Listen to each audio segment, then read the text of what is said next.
जब भगवान विष्णु ने पृथ्वी भूदेवी को वराह अवतार लेकर समुद्र से उठाया था, उसी समय वराह भगवान और भूदेवी के संयोग से एक पुत्र उत्पन्न हुआ, जिसका नाम रखा गया नरकासुर। भूदेवी ने वराह भगवान से कहा, प्रभु ये मेरा पुत्र है, इसे कोई न मार सके ऐसा वरदान दीजिए। विष्णु मुस्कुराए और बोले, तेरा पुत्र तभी मरेगा जब तू ही उसके वध में सम्मिलित होगी। भूदेवी उस समय इस अर्थ को नहीं समझ पाई, पर यही वचन आगे चलकर उसके पुत्र की मृत्यु का कारण बना। ब्रह्मा जी ने उसे प्रागज्योतिषपुर, आज का असम और गुवाहाटी क्षेत्र का राजा बना दिया। शुरू में नरकासुर एक धर्मप्रिय राजा था, पर समय के साथ उसमें अहंकार और शक्ति की प्यास बढ़ती गई। शुक्राचार्य की शरण में जाकर उसने तंत्र मंत्र और मायावी शक्तियां प्राप्त की और फिर उसने आरंभ किया देवताओं, ऋषियों और स्त्रियों पर अत्याचार।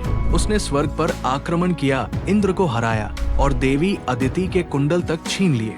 यही नहीं रुका, उसने 16,000 राजकुमारियों का अपहरण किया और उन्हें अपने महल में कैद कर लिया।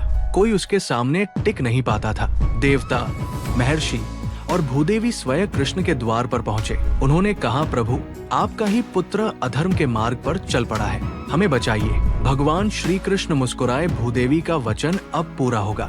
उन्होंने अपनी पत्नी सत्यभामा के साथ गरुड़ पर आरूढ़ होकर युद्ध के लिए प्रस्थान किया।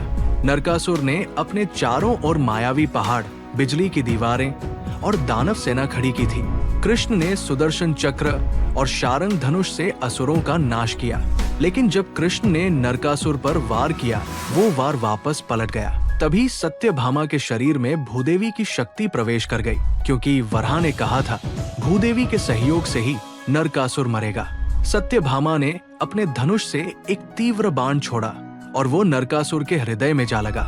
नरकासुर जमीन पर गिर पड़ा और कहा, प्रभु मुझे क्षमा करें, मैं